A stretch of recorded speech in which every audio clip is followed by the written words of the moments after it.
Okay, I'm live.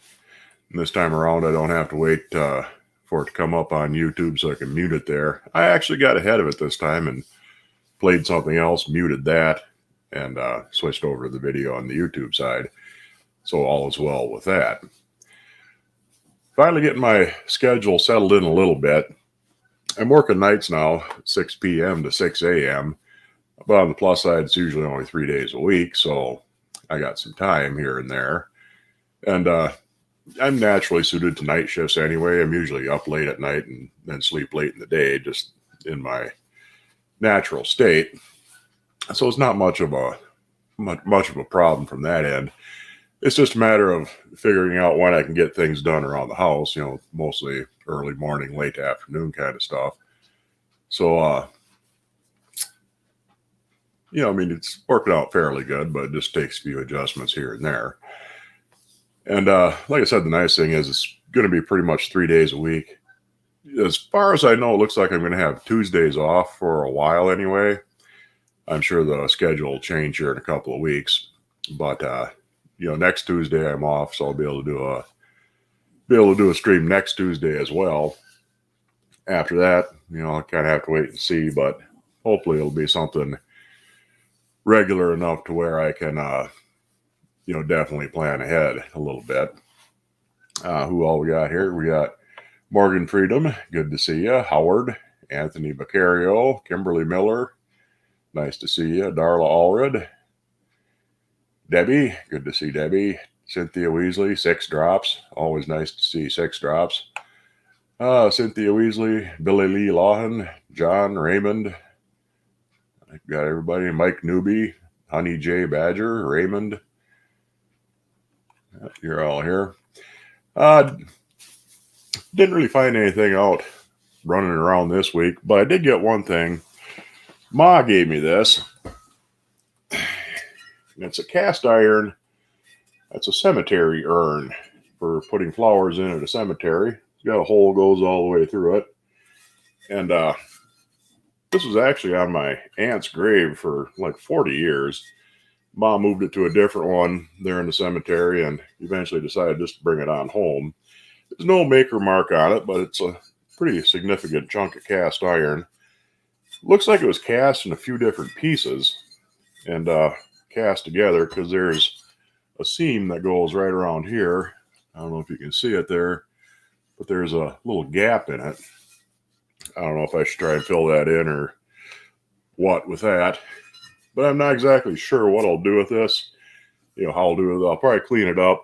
It's mostly just rusty, run through the electrolysis tank and maybe paint it and put it up in my own cemetery. We have our own cemetery here. So, I'll put that up there more than likely. Once I get her all cleaned up and decide what to do with it. There's no maker's marks on it anywhere that I can find. Maybe once I get it cleaned up a bit more, I'll be able to see them. But it's kind of a neat thing. And, I'll put it to use up in my own cemetery. But other than that, I haven't really found anything new and exciting lately. Next week, I think I'll do another one of the going through the auction prices. I'll try and focus a little bit on some of the, really old stuff that they get on that Goodwill auction site now and then. Because the prices on a lot of the really vintage stuff, pre-1920, are quite a bit higher, but some of it is still overpriced, and sometimes you can find a pretty good deal on things. And it's even more unpredictable, really, for some of the real antique stuff, because some of it doesn't come up all that often. But even sometimes when it doesn't really go for the price you would think it would, and then an identical item will go for twice what it should. It's really, really kind of weird, kind of neat. And there's a couple of interesting things on there I'm going to show you, but that'll be next week. Nor Scotch, you won the Griswold Dutch oven last week in the drawing, but I haven't heard back from you. I can't leave a message on your channel because YouTube, for some reason, decided that only channels over a certain number of subscribers and watch hours can have a community tab where you can post something on their channel and let them know.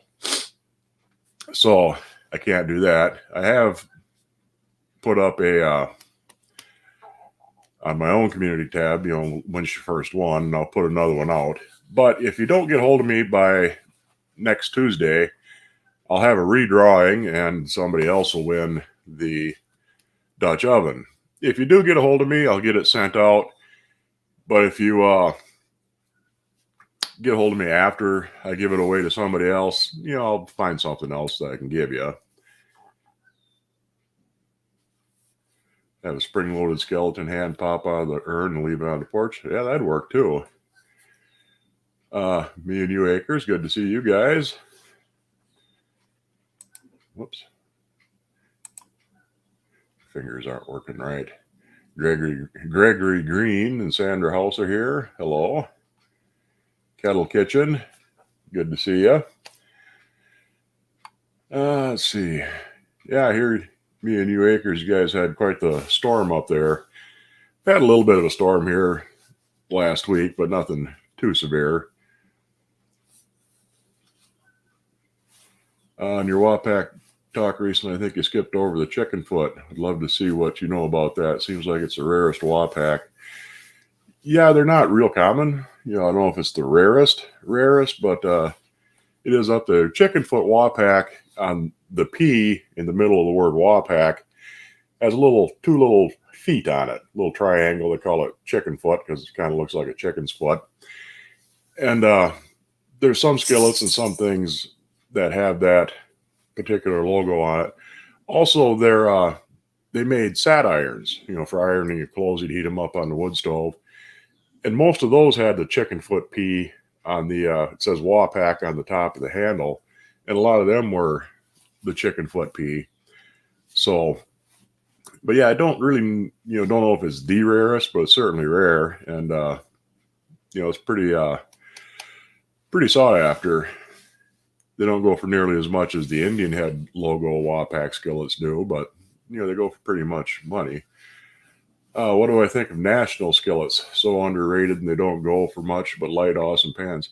Yeah, I have a couple of nationals and they are really nice pans. They were made by Wagner and they were an economy brand. A lot of the manufacturers would have their main line, with their name, their logo on it, but they'd also make an economy brand. Usually they'd use, older patterns for it. And they would sell them cheaper, sometimes under different names. And, Griswold made Victor, Wagner made National. In the 1920s, from about 1900 to 1924, the National had just National on them. There's also some that have National and then they have a star under it. Those are pretty sought after.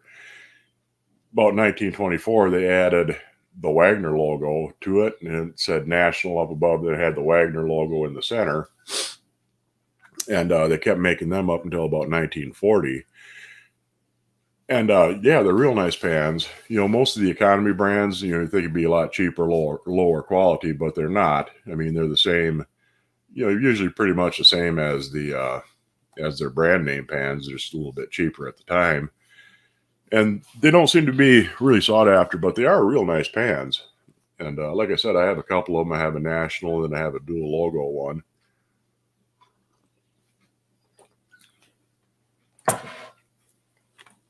So if you come across one of them, yeah, by all means, buy it. If it says just national on it, it was from the early 1900s up until, about 1923, 24. And if it has Wagner Ware and National on it, it was from 1924 up to about 1940. And they also kept the heat rings on those all the way through, where the Wagner branded pans, they pretty much got away from the heat ring in the early 1930s, but they always held onto the heat rings for the National branded stuff.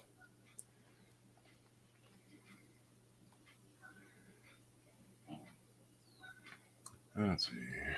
Shanudo, nice to see you. Ms. French Twist. What is the piece waffle iron in the thumbnail? That is I had it right handy and I think I moved it. Reach it. There it is. That's a Foxell and Jones waffle iron. I've got one of them. This has a patent date on it of August 24th, 1869.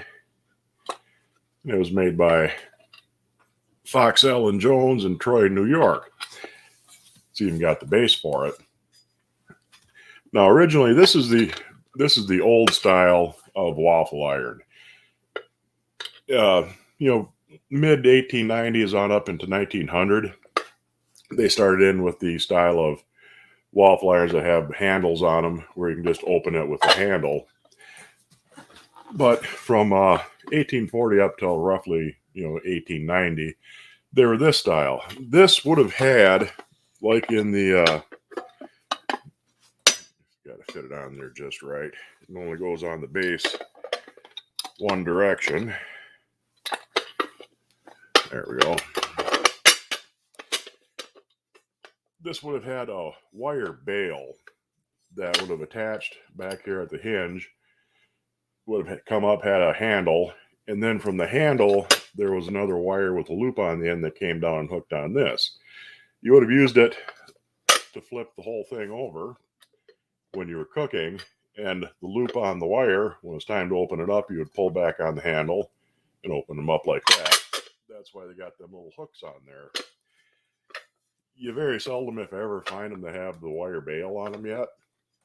And there were a lot of other manufacturers that use basically this same kind of style. And I have a video where I used this one, and I have an old Pico-ware waffle iron that I'm pretty sure was made well before 1916, when most people think that is when Favorite started publishing their Hollowware catalog. And most information you'll find will see that's when they started making, cast iron cookware. But a lot of stuff I'm pretty sure they made before that and either put a Pico-ware name on it or didn't brand it at all. But anyway, yeah, this is from 1859 or 1869 rather, and they're pretty cool.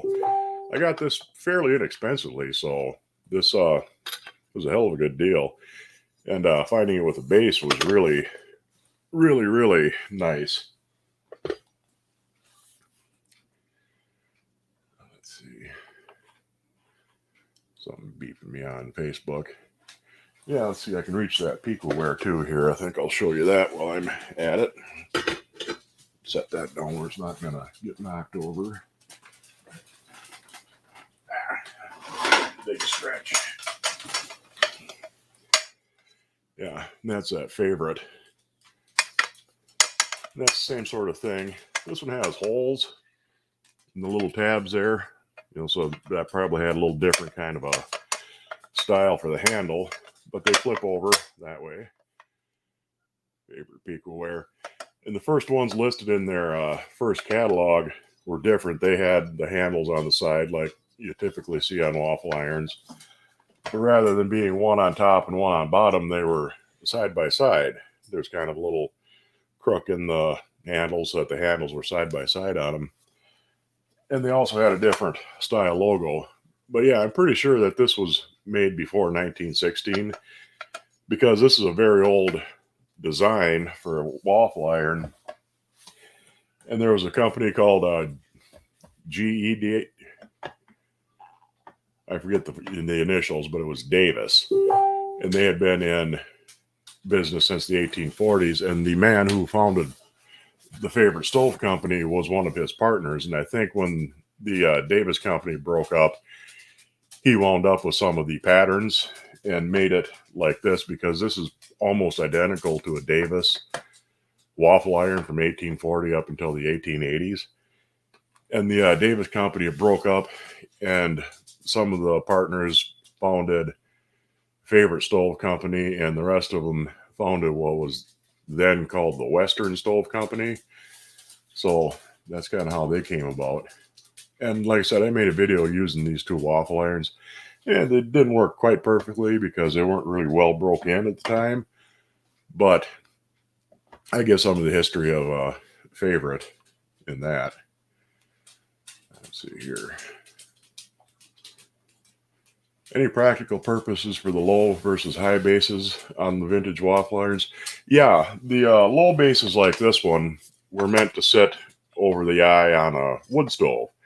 The ones with the high bases were meant for a gas stove. Once gas stoves started becoming popular around 1910 or so, you start seeing the high bases, and the high bases will let you just flip the iron over because you can see it pokes down past the bottom there. Over a wood stove, the low base wasn't a problem. It just kind of poked down the firebox a little bit. But on a gas stove, you needed more room to clear the burner. And that's why they made the low and the high bases.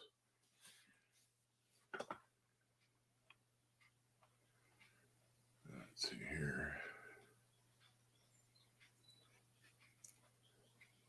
Peak was your favorite.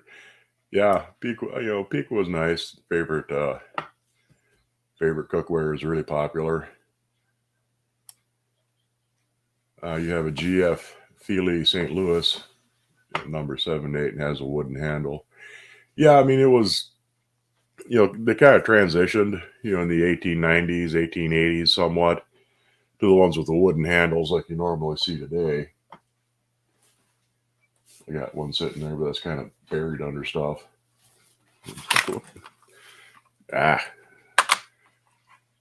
Dropped my mouse and clicked away onto something entirely different.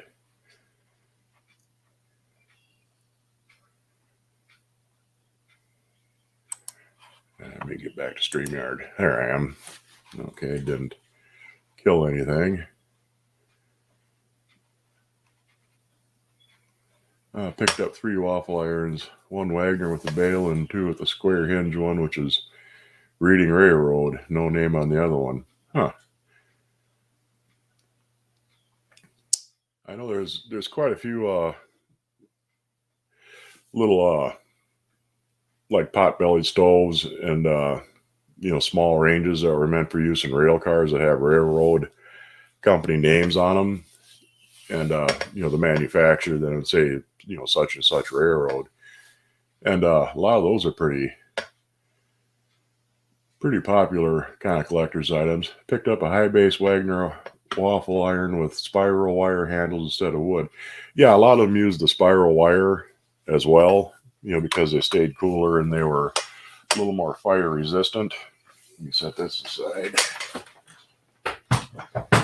And can I reach this without dropping it?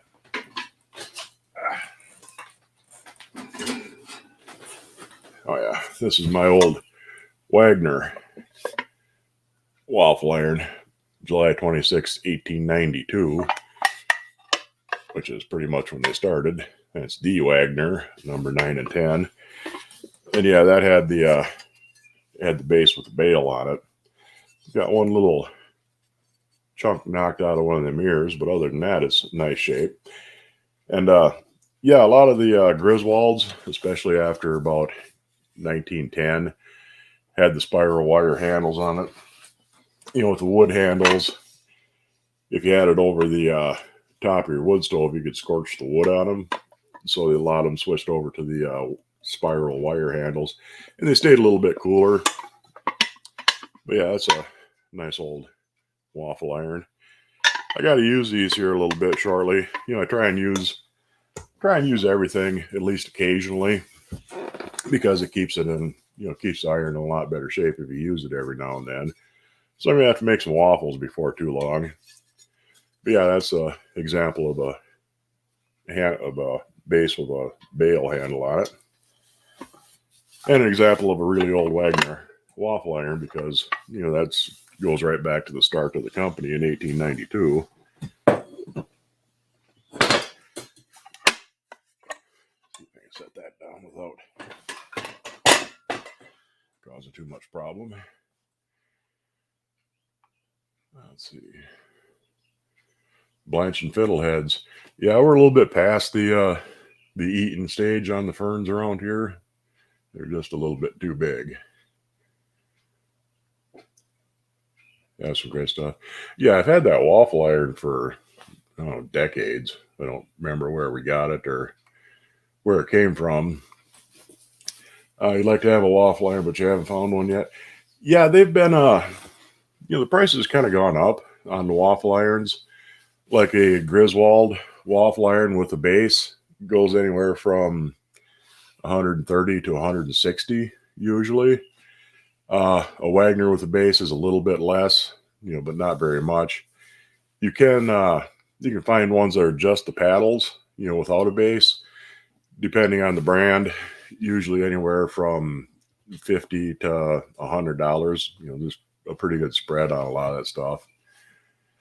So you can find them, and even if you don't have the base for it, you can just set the paddles right on a gas burner or an electric burner without too much problem, and kind of flip them over by hand. You don't have the base to help hold the hinge together, and it depends on what style of hinge they have.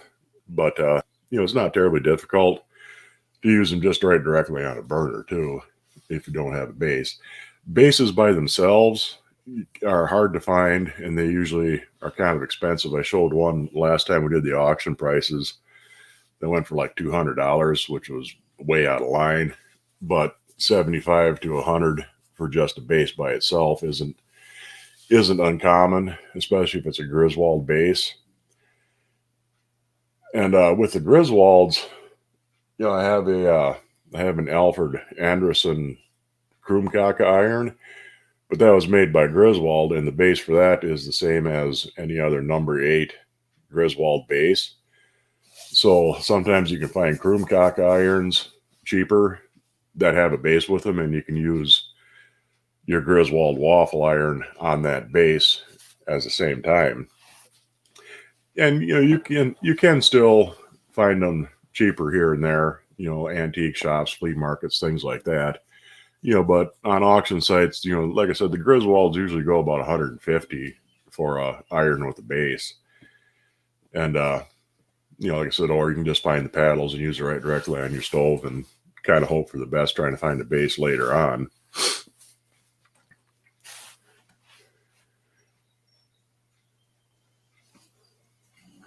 Will someone responsible inherit them or sell your treasures? I hope they'll care for them.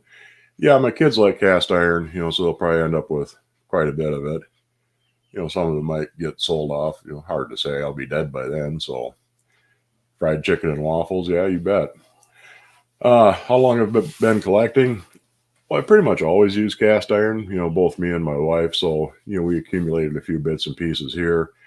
Really seriously, hunting for cast iron and things like that, probably about 5 or 6 years now. Been slowly accumulating since then. And like I said, some of the stuff I've had forever, and some of it I've acquired in various places. I hit the leg. Yeah, if you find the separate parts, get them and put one together piecemeal. Yeah, I mean, that's, like I said, it'll be tough to find a base by itself. But then again, sometimes you can find a base with one paddle that's good and one that's broken, or something wrong with it. So you can get, you can get by cheaper than just buying a complete set outright. Picked up a Martin number 8 griddle and an Ashland flat top wood stove for $25 a piece. Well, that's good. Stove was like brand new.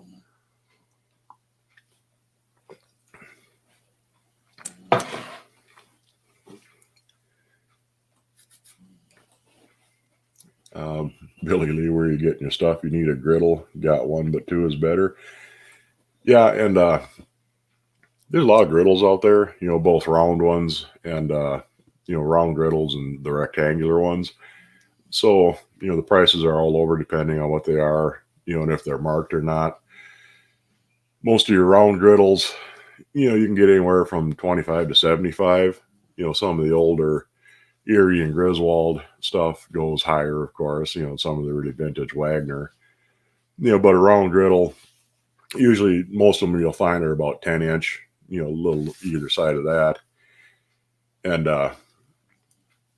you can find a lot of gate marked ones too, fairly cheap. A lot of those actually go for, $30, $40, $50. depending on the condition. So you can find some pretty nice gate mark griddles out there for next to nothing. A lot of the Lodge round griddles weren't marked. They just have a number on them, number 7, number 8, something like that. So I get the itch. It never fails. I won't have an itch or anything like that all day long until I turn the camera on, and then all of a sudden you got the creepy crawlies and cooties all over you, and everything itches all at once. But like I said, the small round griddles you can get fairly common, fairly inexpensive. If you want a big griddle, like a number 12, number 14, the great big round griddles with a bail on them, those get pretty spendy. I mean, those go for 150, $200, sometimes more, depending on the size and the brand. Rectangular griddles is the same as the round ones. The prices vary pretty much. A lot of them aren't marked. So, the unmarked ones, you can usually get fairly inexpensive, $30, $40 a piece. But, a Griswold or a marked Wagner, those will go for more. And the rectangular ones had a tendency to twist a bit. A lot of the brands, some of them, they finally worked it out over the years how to prevent that a little better. But, having a little bit of a warp to them is really common with the rectangular griddles, because, usually they would straddle 2 burners and you get it hotter on one end than on the other. And, that'll make cast iron warp and twist. I piecemealed the BSR number 14 skillet and the lid. The lid cost $4. Yeah, that's a hell of a good price for a number 14 lid. There aren't a whole lot of them out there to begin with, and if you get it that cheap, you're really doing good.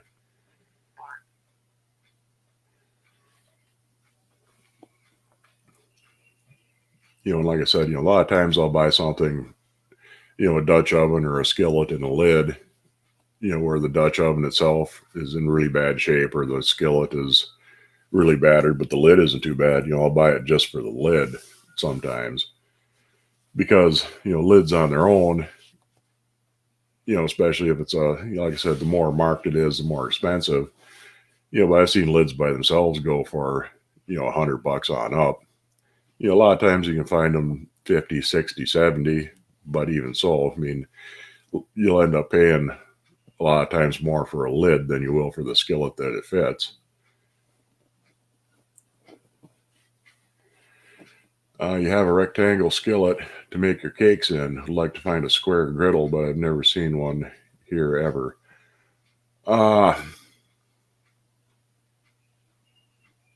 I don't remember seeing a square griddle either. A lot of breakfast skillets, square breakfast skillets that were subdivided into 3 compartments, for 2 eggs and strips of bacon. You can cook them all up at the same time. And they tend to be fairly shallow, but, they wouldn't work real good for a griddle because they're divided inside. But, yeah, a square griddle, I don't remember seeing one. I mean, there might be one out there somewhere, but I haven't really come up to. Yeah, every time you get your hands good and greased up, your face will itch and the phone will ring. Yeah, that's usually how it works. Yeah, lids are getting to be more pricey than the skillets. Yeah, I mean, you see that, it's strange. Well, most of the time a skillet didn't come with a lid. A lid you don't really need all the time when you're cooking with a skillet. Most of the time you're just, frying something fast and you don't need to cover it. Lodge makes a single square burner griddle. Oh, okay. And that and a lot of the vintage stuff, sometimes they would sell it in sets where you would have a skillet, a Dutch oven, and a chicken fryer or something else like that. And they'd have one lid that would fit all 3. So you got 3 items in one lid. So lids are a lot scarcer than skillets are. So the prices are going to be up there. Pretty much anytime you come across a lid on its own for sale, if you can afford it, go ahead and buy it, because even if you don't have anything that fits right then, eventually someday you will. And a lot of times the lid doesn't really have to fit perfectly on a skillet. If you have a Dutch oven lid that doesn't have ears on it, and if it sits down inside the skillet a little way, that's just fine. I mean, it doesn't have to fit perfectly usually. And if a lid's a little bit big, I mean, it'll drip a little condensation over the sides, but that isn't too big of a deal. As long as the lid isn't so small that it's sitting right down in your food, if it fits reasonably well, it's usually not a problem. Never seen a Lodge single burner griddle until you saw it on the Lodge store. Yeah, Lodge has come out with some new stuff here in the last year or two. They've got a big rectangular cake pan. A lot of people are kind of looking. I have heard that quite a bit. People looking for cast iron cake pans or bigger baking dishes. They have a flat, kind of low sided baking dish, and they have a regular 9 by 13 or 10 by 13, whatever size it is, cake pan sort of pan.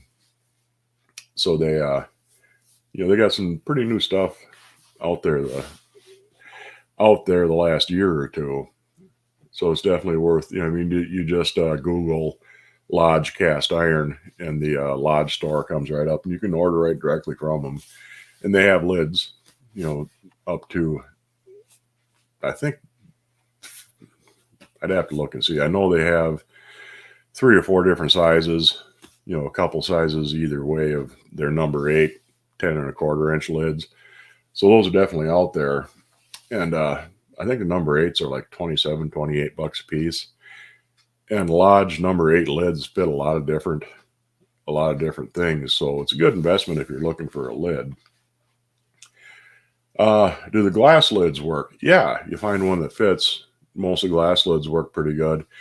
Try and find one that's solid glass, has the knob molded right in as part of the lid, because some of the ones you find that are glass, they have a metal rim and a plastic knob on them. They're not necessarily oven safe. That knob might melt. A lot of them are, but some of the really cheap ones aren't.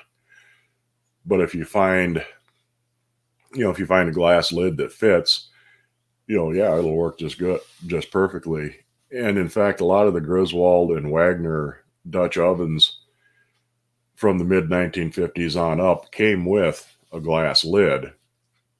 And some of them were branded, Wagner or Griswold, depending on who they were from.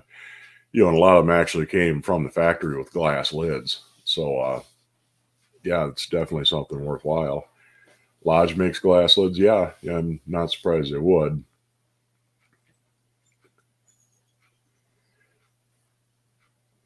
Yeah, I saw that 9 by 13 cake pan with a lid. I could do some amazing stuff with that. Yeah, you really could. And they didn't have that before, so it's fairly new within the last year or so. Or if they had it before, they might have discontinued it for a long time and just brought it back. Oh, you'd never do a lid with a plastic knob? Yeah, a lot of them aren't. The real cheap ones, they're fine for stovetop use because they never get that hot. But you put them in a 400-degree oven, the damn plastic will melt on you. The Wagner waffle iron you bought has the acorn hinge, but they're flat where they connect, so they don't stay together. Other than a wire around it, any suggestions? Yeah, it's kind of a tough one. There's a lot of new waffle irons out there like Rome, Camp Chef. There's a few different brands that have an actual pin in the hinge, so they'll stay together when you're using just they don't have a base. They never did. They were made just for using right directly on the burner. Yeah, I can't really, other than a wire to keep it together.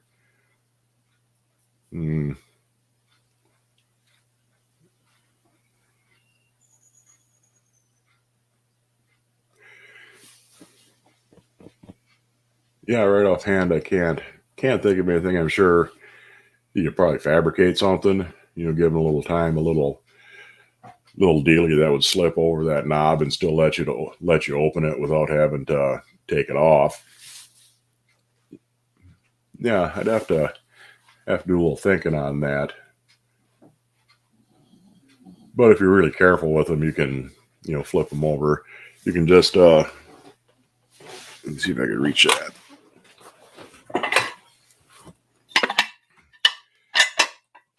Yeah, you got that style of a hinge, but where they come together, they are flat. There's nothing really nothing to hold them together.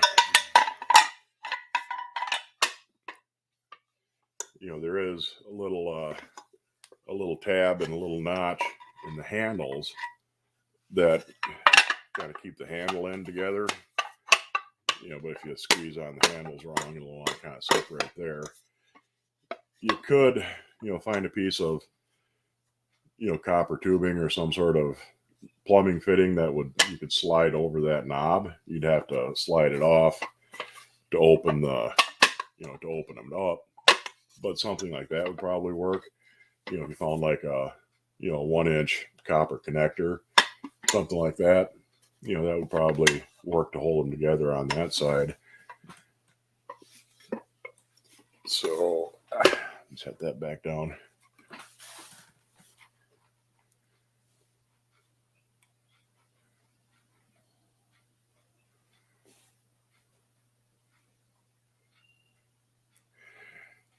Most of your finds are at thrift stores that trucks them in from up north. Most of the local cast iron here, the iron scrappers, take them for scrap money. Yeah, I mean, if you know somebody that does a lot of scrap iron, you might be able to get a hold of them. And even paying scrap price, I mean, cast iron I think now is $35-40 a ton. It's been a while since I looked at it. But if you could pay scrap price for cast iron cookware, you could really come out ahead. Even if you paid them $50 a ton, a ton is a lot of cast iron cookware. So thrift sales, yard sales, flea markets, yeah. Antique stores, you can do fairly good in antique stores a lot of times. You'll pay the full retail price, but they tend to have, a lot more stuff than secondhand stores. Yeah, like Ms. French Twist said, yeah, if you can get a hold of somebody that does a lot of scrap and, pay over the market price, you really do good. You can replace your plastic handles with metal and glass ones from wherever hardware like that is sold. Have a Texas-shaped metal handle on one of your larger lids. Yeah, that'd work.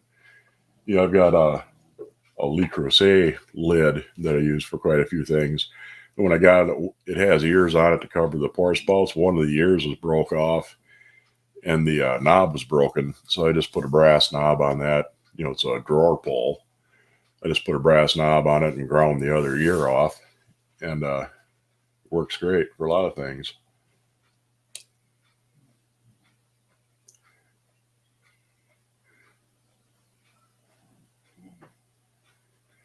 Pretty much done collecting. I know you have way more than me, but here at about 100 pieces, you're maxed out. Yeah, I think I counted like 240, 250 some things that I got. And yeah, I definitely got to thin things out over the summer here. You've been afraid to try your waffle iron. Don't be afraid. It's fairly easy. And I got a couple of videos using waffle irons, one on the wood stove and one on my electric stove. And, give me a second here. I could probably find you that one for the electric stove. Dig back through my channel here and find it. A little dead air while I'm doing that. Come on, get up here. Content. It's an older video. I did it a couple of years ago, so it'll probably take a second to find it. But I'll post a link to that, and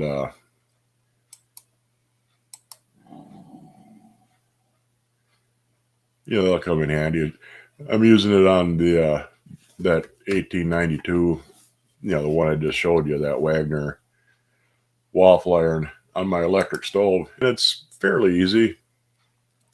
Sometimes they don't come off real good, even though they're not actually stuck to the waffle iron. They don't want to let go. So if you use like a big meat fork to kind of get underneath there and pry them loose, like I said, they're not really actually stuck, I think they kind of shrink a little bit and grab onto the knobs and don't want to let go. Okay. Here, copy the link. Get back here and paste that in.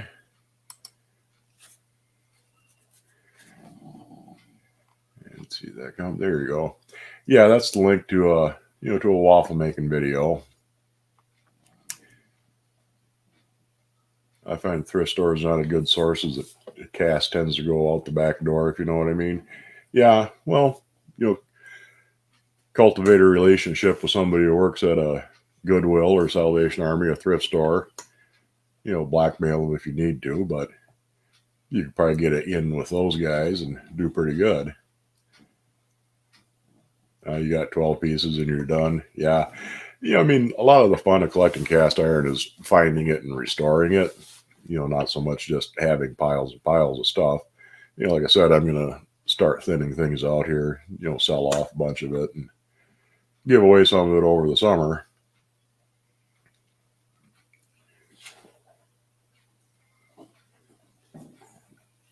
Yeah, well, and if you're retired, you might be able to find yourself a part-time job at a thrift store or something, and then you can be the one who's sneaking it out the back door your own self. Get a little beer money on the side, get some nice cast iron and stuff like that. You could probably do pretty good.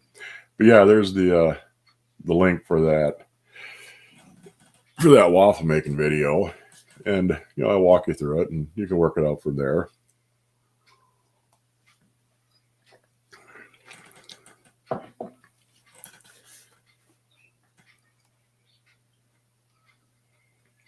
But anyway, yeah, Scotch, if you're watching, you won the Dutch oven last week. And if you get a hold of me at themudbrooker@yahoo.com, send me a shipping address and I'll send it on out. And if you don't get back to me by this time next Tuesday, I'll redraw, and somebody else will win that. If you get a hold of me after that, if you haven't seen it for some reason and you don't find out till later, if you're not a good citizen, I'll set you up with something nice. Goodwill scraps a really grungy cast iron. Yeah, I mean, if you can get in with the manager or something like that and say, you'll pay them by the pound for real grungy cast iron, you can probably come out pretty far ahead on something like that. Pay a little bit more than the scrap price would. And you can you could probably work out pretty good like that if you want to put the effort into, stripping and cleaning out cast iron, because, a lot of your old vintage cast iron has been pretty used and it'll have a lot of buildup of stuff on it. So, that could be a definite source for things like that. And the rusty and the crusty and things like that. Cast iron has to be pretty far gone before it's too far gone to be useful.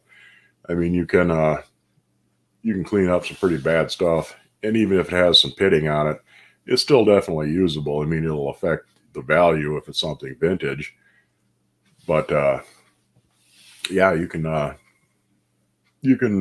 restore some pretty nasty looking cast iron and get it back in perfectly serviceable condition. Yeah, Goodwill has to keep their auction site going. Yeah, some of them I think they just kind of automatically send the cast iron to the auction site rather than putting it on the shelves.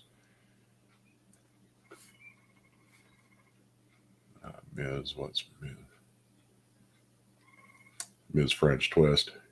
Yeah, the workers are all dealers who used to work there.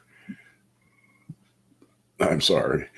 Yeah, well, it depends on how much effort you want to put into scrounging cast iron. If you can get hold of somebody, yeah, go ahead and do so.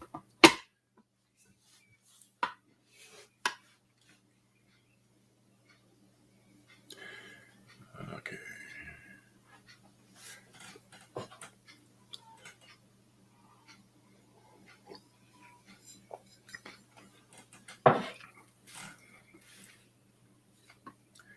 Winning so far again on your gingerbread house. Yeah, I've seen quite a few of them, floating around. So you should be able to get one eventually. Don't try not to pay too much for it and try and find the best deal on shipping. It'd probably be the best thing. I asked the manager at Goodwill and said they returned it to a distribution center where they scrap it. The distribution center were locked and nobody answered. I know in Wisconsin, at least, they have kind of a central distribution site where they'll auction stuff off by the bin. You have a big bin of kitchenwares, clothing, things like that, and you can go in and buy stuff by the bin. That might be something worth looking into. And the distribution center, yeah, you could, you might be able to, might take some doing to get a hold of somebody there, but find out if they have, weekly or monthly auctions where they're selling off stuff by the bin. Don't like bidding on stuff, more of a buy it now kind of guy in the hunt. Yeah. Hunting for stuff is a lot of the fun of collecting. No matter what it is you're collecting, if it's Pokemon cards or cast iron, it's the hunt that's the part of the fun. Goodwill has new workers all the time. Apparently, whoever the manager is not very good. Yeah, and I guess Goodwill, doesn't pay very much, if anything. Especially if you're, one of the disabled people that they hire, they can only pay so much before it affects their disability. So they expect to be able to pay everybody next to nothing. And that's sad but true. Made off with some loot, though. Yeah, if you can plunder your employer, go right ahead.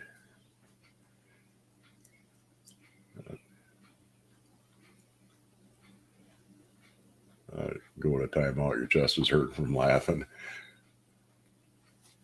I'd like to work here because, well, you have cast iron pans. Well, that's as good a reason as any for taking a job.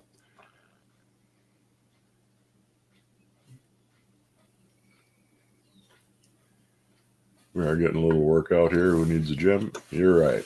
I try to do my best to keep the country healthy.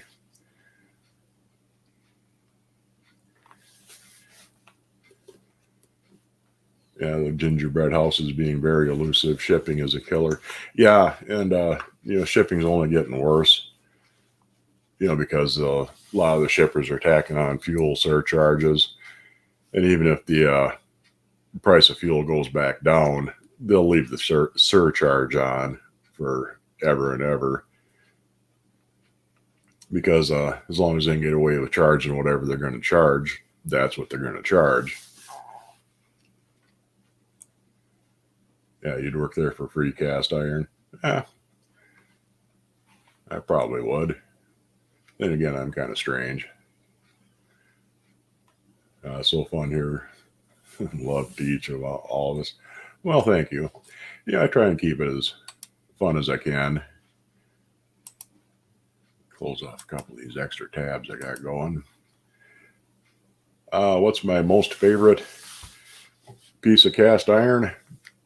It's kind of hard to say. It kind of depends on what I'm doing with. Some of it has sentimental value. Some of it belonged to my wife.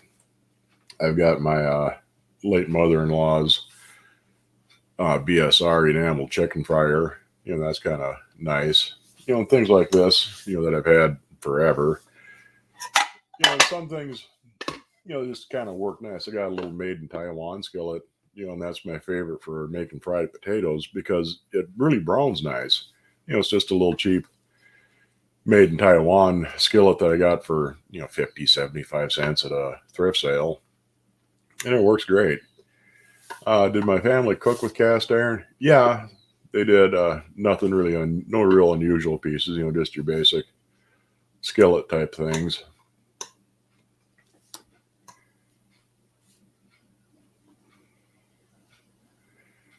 Yeah, you had mentioned this earlier. You get $2 glass lids from Goodwill. Generally, it'll fit something. If it doesn't, it's only $2. Yeah, that's if you know your measurements, have a tape measure, and you can find something that'll fit real close. even if it doesn't fit perfect. And you're only out $2 if it doesn't. You can just turn around and give it back or give it away or sell it at a thrift sale or something like that. So it's kind of hard to go wrong with the glass lids. Even if you got one that you think will fit, it turns out it doesn't. You're only out $2. There's a Griswold film splicer on a film splicer, huh? Couldn't find it. Maybe a cousin Griswold. Yeah, it might be something that has nothing to do with Griswold manufacturing. It's just somebody named Griswold made film splicers. Griswold did make a lot of different stuff. I mean, they made cast iron mailboxes. A lot of things like cheese cutters, tobacco cutters. Assorted knickknacks. They made a lot of electrical appliances. They made little gas stoves. They made some pretty interesting stuff. They also made stove dampers. I got one of them within arm's reach of me too. Let me set my waffle iron down. They made stove dampers. Got a reversible steel spindle. Pretty much anything cast iron, they made it. So there's a lot of Griswold stuff out there, but Griswold film splicer, that's probably somebody different. Yeah, you love your Taiwan glass smooth, real great cooker. Yeah, and if you're looking for something to cook with, a lot of the Taiwanese and Korean cast iron is really good. I mean, it cooks just as good as any vintage cast iron. Some of it, the quality isn't the greatest. And a lot of the Chinese stuff, the quality isn't the greatest.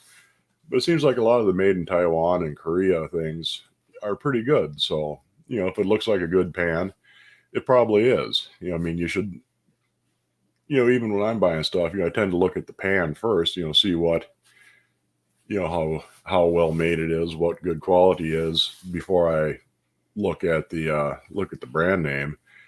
And especially if you got something that's got a lot of buildup on it. If it's got a lot of buildup on it, it means it was used a lot, and it's probably a good pan no matter what brand it is, even if you can't identify exactly what the pan is because it's got so much crud built up on it. If it looks good, it probably is. If it looks like it's been used a lot, it's probably something you actually can use a lot. And conversely, I see a lot of real rough, nasty, bad, cheap cast iron. You can tell somebody tried to season it, used it once or twice, and just gave the damn thing to Goodwill because you couldn't do anything with it. So, yeah, I mean, signs of wear and tear and buildup on it is usually a pretty positive sign, even if you don't know what the pan is. If it looks like it's something good and it's a good price on it, go ahead and buy it. And then worry about what it is once you get it cleaned up and stripped down. I mean, you might be surprised and find some, real ancient treasure of a pan, or it might just be something made in Taiwan. But if it works good, that's all that really matters. I heard that old cast iron pans could have been used to melt aluminum. How do you know if it's that? Is it easy to see and dangerous to use? I don't know about aluminum. I mean, you could, because cast iron has a lot higher melting point than aluminum. And I don't think aluminum would be dangerous, but a lot of them were used for melting lead. And you don't want something that's contaminated with lead. But you can get little lead test swabs at most hardware stores, home improvement stores. You'll either find them in the paint department or the home safety department, where they have their smoke detectors, mold test kits, things like that.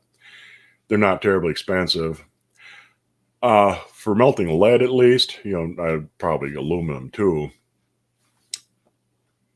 If it's been used quite a while ago, it might be hard to tell, but something that's been relatively recently used, a lot of times the iron will be discolored. It'll turn blue from the heat. And there won't be any buildup on it. Everything will be burnt off. The pan will look like it's been burnt. It's kind of hard to describe exactly, but it'll look burnt. The the iron will tend to be discolored on the bottom, because you're heating it up to 700, 800 degrees to melt lead. And at that temperature, iron and steel tends to turn blue and yellow and different colors like that. Also, a lot of times there'll be lead residue, and lead slag left on the inside. It's white, and it looks kind of like a crusty buildup. Sometimes pans will get a white mildew on them if they've been sitting in a damp area for a long time, but you can kind of tell. If there's any doubt, just test it with a test swab, and it'll let you know right away if it's been used for lead. But you can usually kind of tell. And in fact, in my last live stream where I did the auction prices, I showed a Lodge skillet that pretty certainly had been used for melting lead, and I kind of describe it. So if you go back and look at that, that'll give you some idea of what a pan that's been used for melting metal looks like.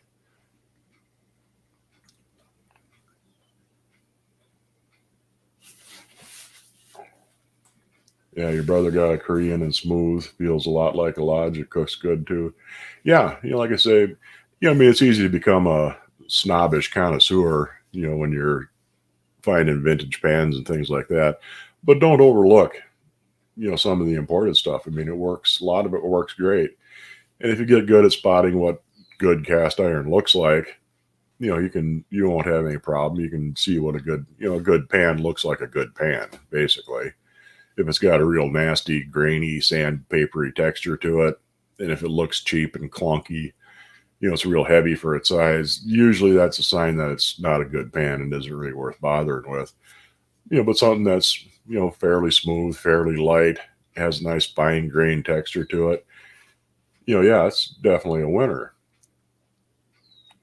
Buy the pan and not the name. Yeah, that's really all you need to do. And sometimes, if you spot a good pan, it'll turn out to be something nice. I've got an artistic logo Erie skillet that I bought. Took a chance on. I could tell it was an old pan, something made before 1920, just by the style and the look of it. But it had tons of buildup on it, and no idea what it actually was until I got it stripped down. And it turned out to be a skillet that's worth, $300, $350 the way it is. So, you can be pleasantly surprised sometimes if you just, it takes a little bit of practice. It doesn't really take long to learn to spot the difference in style between something made before 1920, something made between, 1920, 1960, and something made after 1960. And if you can, break it down into those segments, you can do really good. You can usually tell, a really antique pan looks like, just by the style, even if you have no idea who made it.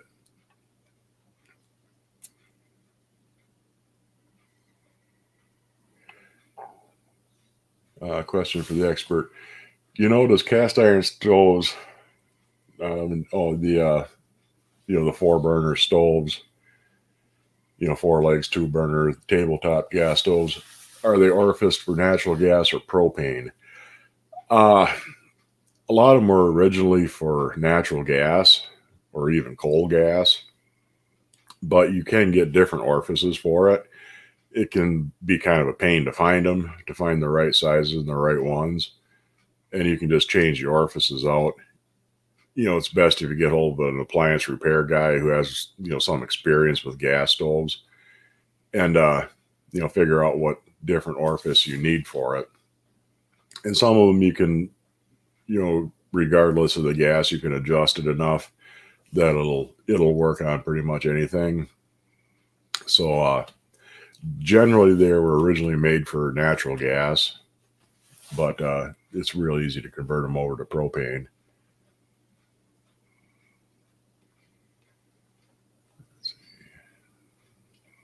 You have a Griswold waffle iron in the oven seasoning now. Oh, good. And the cast iron waffle irons make really great waffles. They're real light, real crispy. They're, nothing like your Eggos out of the toaster. New here. What's the best way to clean off the buildup on an old cast iron pan? If you got just one or two that you need to clean up, get a can of Easy Off oven cleaner, the heavy duty oven cleaner with the yellow cap. It has lye in it and it works real good. Just spray it down heavy with that, put it in a plastic bag, and let it sit for a couple of days, and it'll dissolve all that old stuff off there. Scrub it up good with hot soapy water. If you need to do it again, go ahead and do it again. Just spray it down, let it sit for a couple of days. If not, once you got it scrubbed off, you can go ahead and season it up from there. If you have a whole bunch of them to do, a lye bath works best. Mix up a 1 pound container of lye crystals in 5 gallons of cold water. Use cold water, add the lye to the water, not the water to the lye. And then you can just put them in there and let them soak for a couple of days, and that strips them. But if it's just one or two, use oven cleaner on it. Oven cleaner and lye will take off old seasoning, build up old residue, but it won't do anything for rust. For rust, if you have one or two, mix up a bath of 50% water and 50% white vinegar. Let it sit in there for a couple hours, scrub it, see what you got. If you need to do it again, keep repeating the process. A lot of people say only leave it set for an hour or two at the most. If it's something really, really, really rusty, you can get away with leaving it overnight without causing any real problems. But yeah, you put it in a vinegar bath for an hour or two and scrub it off, and that'll take care of your rust. What about a self-cleaning oven?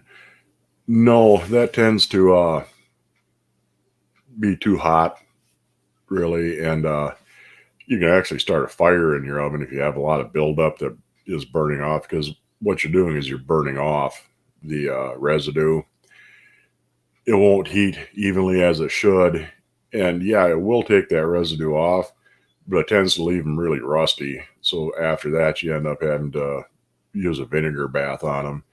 So you're best off not to use a self-cleaning oven. It's not good for the pans, and it ends up causing as many problems as it solves. Just use oven cleaner on them.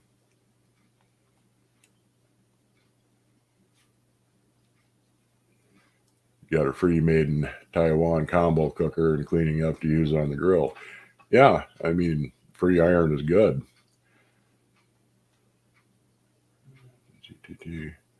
Orifices and gas holes, yeah. If your gas hole is the wrong size, your stove ain't going to work right. Will a vinegar bath etch your pan if left in there for hours? If left for a real long time, it will. If you have a real mirror smooth finish on the cooking surface, it won't really roughen it, but it will definitely kind of etch that a bit, and you'll notice a little difference in the texture. But for a couple hours, it isn't going to really hurt anything. And if it's really, really badly rusted, even overnight, it won't do too bad. But you're best to take it out and scrub it off and check, every hour or two. You got to use a little bit of moderation with it. If you left it sitting in there for a week, yeah, it's probably going to cause some problems. It's not going to dissolve the pan entirely, or really, etch and pit it real bad. But it wouldn't do it any favors leaving it for a real long time. But a little bit of moderation and checking on it, you'll do pretty good.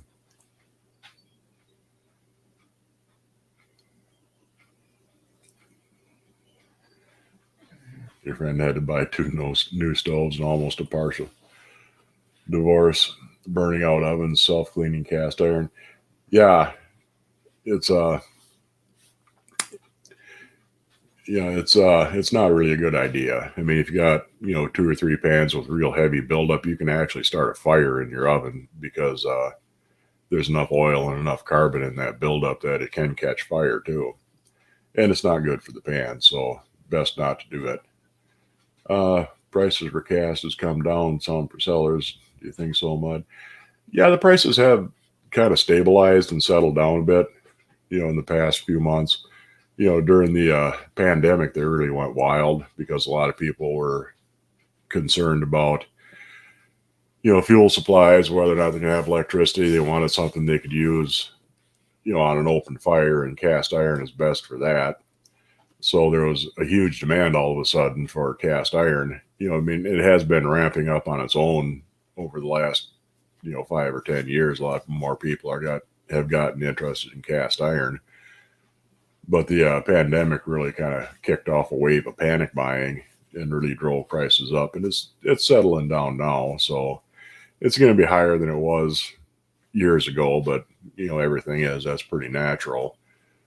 So, things will settle down somewhat. I mean, you still find some weird prices out there, but it's not quite as bad as it used to be. Have I ever used Evaporust? No, I haven't tried it. I know people do, but I haven't tried it, so I don't really know anything about it. Use only 5% vinegar diluted, not the cleaning vinegar. Yeah, that's probably a good idea. The cleaning vinegar isn't a whole lot stronger, and you could probably, if you're good at math, you could probably calculate how much more water you would need to add to get the same acid content as the 5. What is Evaporust? What does it do? It's a rust remover. I believe it's a paste. Like I said, I haven't used it, but I've heard people that do. It's kind of a paste gel type thing that you can coat your iron with, or steel, whatever you're trying to take the rust off, and it'll dissolve the rust. But like I say, I don't really know anything about it. Bought some cheap Chinese junk cast, a chicken fryer, coated it with lard 4 times while curing it. Did the fire pit coals. Drum roll, it works great. Wanted to complain, but you can't. Yeah, like I said, a lot of that imported stuff is pretty good.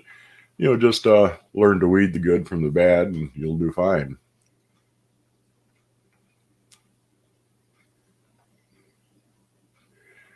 Don't oil your cast iron until you need it. Not talking about stuff right out of the E-tank, but once it's seasoned and protected, you don't get that sticky rancid problem. Yeah, I mean, you don't need, to constantly oil it. I mean, when you're using it, yeah. The reason why you get sticky and rancid is because you got too much oil on there to begin with. If you don't, if you make sure you wipe it down real good when you oil it after you clean it and dry it, put a little bit of whatever oil you cook with on there and really wipe it around. I mean, you don't want it to have a wet, glossy look when you're done and it's all cooled off. You want to have kind of a dull satin sheen to it. And that's what you're looking for. So once a pan is completely cooled after you've cleaned and oiled it, wipe it down again until you got kind of a dull satin look to it. If it looks like it's wet and shiny, you got too much oil on there, and eventually that'll get sticky if it sits long enough.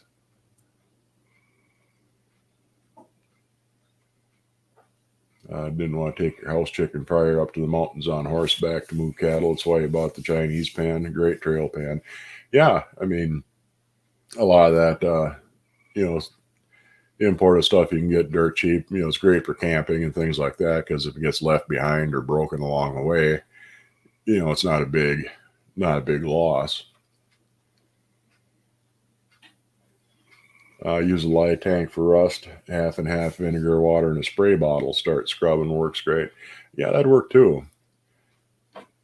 To me, made in China is a little better than Taiwan, heavier like Korean. Yeah, I mean, some of the stuff made in China is really good, and some of it's really bad. It's the same with the Taiwan and Korean tends to be more to the good side, but I have seen Taiwanese and Korean stuff that's pretty much junk too. So just kind of keep your eyes open. A little bit of, doesn't take very long to be able to spot the difference between good and bad cast iron. Even if you don't buy anything, it can help to go to like an antique shop or something like that where they have a lot of vintage cast iron, and just look stuff over. and you can get an idea of what things look like, what good cast iron looks like, what really old vintage cast iron looks like, and you can, do a little window shopping while you're there and, kind of educate yourself on, what iron should look like. Anyway, we've been here for an hour and 10 minutes, so I should probably wind this up. Got a little bit of stuff to do outside yet before it gets dark. And, since I'm working on a night schedule now, I kind of do things early morning and late evening now while I got daylight. So I'll have to do a few things before I go to bed, but actually before I stay up all night. I won't get to bed until the morning. Well, thank you much. I'll try and have a good night. Do I have my garden planted? Not yet. That'll probably be, within the next week and a half.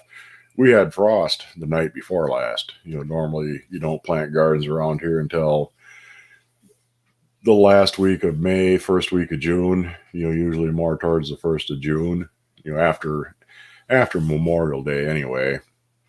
Got all the things started, but I got to go out and till up what I got. I'm only going to plant a few things this year. I got quite a bit of canned stuff I need to use up before I get too excited about growing more. And I'm changing my garden around, so it's not really going to be a very productive year for the garden anyway. But anyway, like I said, I'm going to wrap this up.